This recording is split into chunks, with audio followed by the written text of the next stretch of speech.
The NFC, obviously, it is also a little bit top heavy. Do you think that the Detroit Lions are the best team out there? Because after the Chargers game, they won with their offense. Obviously, week 1 against the Chiefs, it felt like they won a little more with their defense. So how do you feel about them? And are you putting them equal with Philly at least because they're the 1 seed right now? No, I think Philly's a better team, and here's why. I think Detroit's going to struggle against good quarterbacks, the secondary, and if you can protect, you're going to throw the football. Remember, the Chargers is only the Chargers can do. They went 5 consecutive drives, scored touchdowns on all 5 drives, had 10-play drives, 4 or more of those 5 drives, and still lost the game. They moved the ball effortlessly down the field on the Lions. And it was a home game for the Lions because the Charger fans weren't as loud as they will be. So it wasn't like they were playing on the road. I think Detroit, like this week against Chicago, they're going to have a hard time running the ball. Chicago's run defense is the number 1 in the league in terms of yards against per carry. They're hard to run the ball on. And they're going to have to throw the ball where the Bears are not very good. And when Detroit plays out of that element, when Detroit has to play all pass as opposed to balance, you've got a better chance at getting them to make a mistake. So I think that'll be a close game. But I think San Francisco and Philly are slightly above them. I think you got to get good before you get great. I think Detroit's really good. And look, Dan Campbell's a covering machine. If you've just been betting Dan Campbell in every game as a bettor, you're probably buying Amazon. I believe in Jared Goff. I believe in him. Yeah, there was a time where I think we all agreed. I think we'd have conversations about it where, like, you could tell if Jared Goff was going to be good or not in a game in the first quarter. Yep. Just by the way he was looking. And this was whenever he was with the Rams. It was kind of at the end of his tenure there where he inevitably got benched. Jared Goff has really been through it here, this whole thing. But there was a time where you could see if Goff was going to be great. Haven't seen that Goff in a long time. It feels like he's a completely different human. Don't you think so? I agree completely, but a lot of this is how you play. That's why they got to the Super Bowl, right?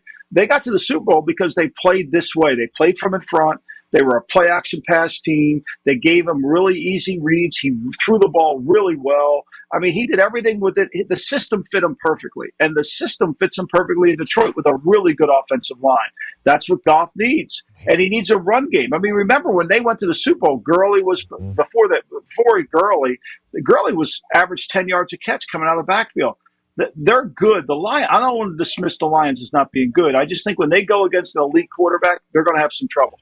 Ben Johnson can figure it out. I mean, I have nothing but faith in that offense. Me too. The Eagles might be too tough. The Niners might be too tough. But then you think, like, is Motor City Dan Campbell not have a tough team? I feel like they're probably Penei Sewell saying, "I'm a grown man playing against." So this is Penei Sewell after the game walking into the locker room. I was a man amongst the boys. That's my boys.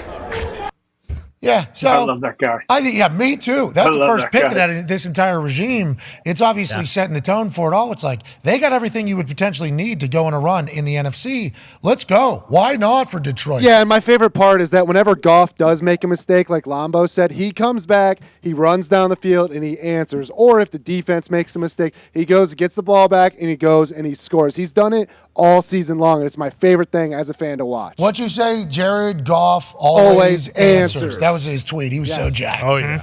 Jacked to put it out there. Hey, your best chug to date, I think, was this past weekend. Yeah, we're only getting better 7 games into this thing. I mean, let's keep it going, I guess. Yeah, people said it was less beer, though, than normal. Well, my thing is it's not supposed to be a chug. It's actually supposed to be like a beer that we enjoy because the Lions don't see many wins, and then it turned into a chug naturally. But it's been a chug for the last year and a half. Definitely a chug. Yeah, it's not supposed to be a chug. Whole time. Yeah, at first it wasn't, and then I just get too excited and I have to slam it.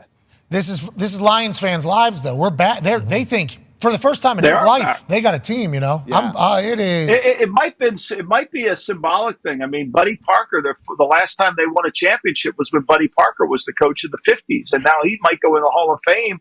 It almost could be like a perfect Hollywood story here. With the Lions coming back. It could be. But I'll say this: the one thing you guys know, and Chuck too, the personality of the head coach has to come through the team. And this team is resilient. This team is tough. You can tell. And, it takes guts on 4th and 5 to call a run play and think you're going to get it. And they did. It didn't bother them in a blink. I love it. But there was, how about 4th and 2 in field goal range? tie ball game, minute 40 left. Other team has one timeout. Okay, other team has one timeout. Tie ball game, you're in field goal range, 4th and 2, like chip shot field goal range, and they just go for it. And there wasn't a doubt. Like I didn't even think like, oh, they're not going to get it. They pick it up. Like it's a whole new. But see, this play, Pat, is the perfect example of why you have to be physical as a football team. Like he hitched on that. The pocket was able to stay in there. He didn't have pressure. I mean, that line is the reason. Look at this. You see, he's got a clean look. He hitched. He backed up. You know, like most of the time, you're getting somebody in your face. You're not completing that. Like this is why football is not a complicated game. This is why Buffalo struggles, because you can't do that. You got to win the game up front, offense and defensive lines.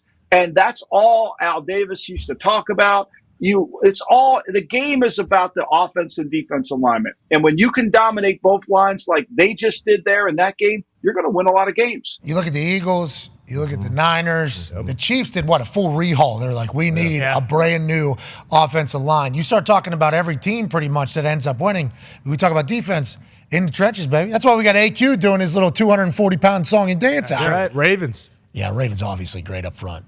That's because they got to. Yeah, I mean, and like the Niners this week, I'd be scared to play the Niners because the Niners this week put 5 down linemen in the game. So when you rush 5 guys, you play 5 defensive linemen in the game. That means every offensive lineman's got to block one of those guys one-on-one. Good luck with that. So much of this going on. Yeah, 5 down. Chase Young, 5 down. And then you got 6 everywhere else. It's great news.